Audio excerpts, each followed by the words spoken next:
Hello guys, एक और video के साथ में आया हूँ। पंपिंग लेमा एक और हमारा एक इंटरेस्टिंग टॉपिक जो है पंपिंग लेमा। थोड़ा सा मुश्किल है, लेकिन आप लोगों को मैं एक एग्जांपल के थ्रू समझाऊंगा तो आप लोगों को समझ आ जाएगी। ठीक है, पंपिंग लेमा क्या है? बेसिकली ये एक मेथड है to prove that the language is non regular. अभी तक जो हम लैंग्वेजेस देखते आए हैं वो सारी क्या थी? रेगुलर थी। वो हमारे पास जो है उसके लिए हम फाइनाइट ऑटोमेटा से एक डायग्राम जो है वो बना देते थे, या ट्रांजिशन ग्राफ उसके लिए बना देते थे, या रेगुलर एक्सप्रेशन लिख देते थे। लेकिन कुछ लैंग्वेजेस ऐसे होती हैं हमारे पास कि उसके लिए हम फाइनाइट ऑटोमेटा वगैरह या ये जो अब हमने पहले मेथड डिस्कस किए हैं उससे हम नहीं कर सकते। उसके लिए कुछ और मेथड यूज़ होंगे जो उसके बाद वाली लेक्चर्स में हम देखेंगे। आप लोगों को मैं बताऊंगा, एक्सप्लेन करूंगा। लेकिन पता कैसे चलेगा कि भाई एक लैंग्वेज रेगुलर है या नहीं है? तो उसके लिए हम पंपिंग लेमा यूज़ करते हैं, जो कि प्रूफ करता है कि ये लैंग्वेज हमारे पास नॉन रेगुलर है। ठीक है, इसकी अगर मैं आप लोगों को एक एग्जांपल दूं तो एग्जांपल मैं ऐसे दूंगा, जैसे हमारे पास एसी है, तो एसी को आप कूलिंग मोड पे रखते हैं तो वो ठंडा करने लगता है। हीट मोड पे रखते हैं तो स्टेट चेंज हो जाती है, वो हीटिंग स्टार्ट कर देता है। ठीक है, वो हीटिंग स्टार्ट कर देता है, स्टेट चेंज हो जाती है। तो ये हमारे पास क्या है? Finite automata, transition graph, NFA, DFA, ये से हो सकता है हमारे पास। क्यों? क्योंकि इसमें हमें कोई मेमोरी नहीं चाहिए। ठीक है, मतलब मशीन को याद रखने की ज़रूरत नहीं है कि पहले मैं किस स्टेट पर था, अब कितने मैंने स्ट्रिंग्स रीड किए हैं और अभी कितने और करने हैं। उसको मेमोरी की ज़रूरत नहीं है, सिर्फ जस्ट वो स्टेट चेंज करता है। ट्रैफिक लाइट सिग्नल है, रेड होता है, फिर थोड़ी देर बाद अपनी स्टेट चेंज करता है, येलो होता है, ग्रीन होता है। ठीक है, वॉशिंग मशीन है, ड्राई मोड पे भी रख दें तो आपके कपड़े जो है ड्राई करेगा, या वॉश मोड पे रखेंगे तो कपड़े धुलना शुरू हो जाएंगे। तो स्टेट जो है बेसिकली चेंज होती है, यहाँ पे इसकी ज़रूरत नहीं है। ठीक है, लेकिन अगर कुछ ऐसे मैं आपको कह दूं कि भाई प्रोग्रामिंग लैंग्वेजेस में जैसे आप ब्रैकेट्स लगाते हैं, एक ब्रैकेट लगाए, दूसरी ब्रैकेट लगाए, इसके अंदर और ब्रैकेट्स 3-4 और ब्रैकेटें लगाएंगे, तो वो जो है इसके लिए हमें अब ये आम फाइनाइट ऑटोमेटा या रेगुलर एक्सप्रेशन वगैरह से नहीं हो सकता, क्योंकि इसके लिए मेमोरी की ज़रूरत है, जो कि इसके लिए हम ये मेथड्स यूज़ नहीं करते। इसके बाद वाले जो मैं आप लोगों को बताऊंगा, एक्सप्लेन करूंगा, वो हम यूज़ करेंगे।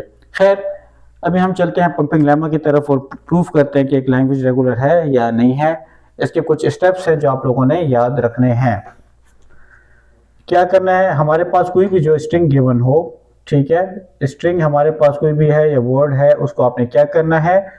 इसको 3 पार्ट्स में डिवाइड करना है, यानी कि x, y और z, सच दैट, यानी इसके 3 स्टेप्स हैं।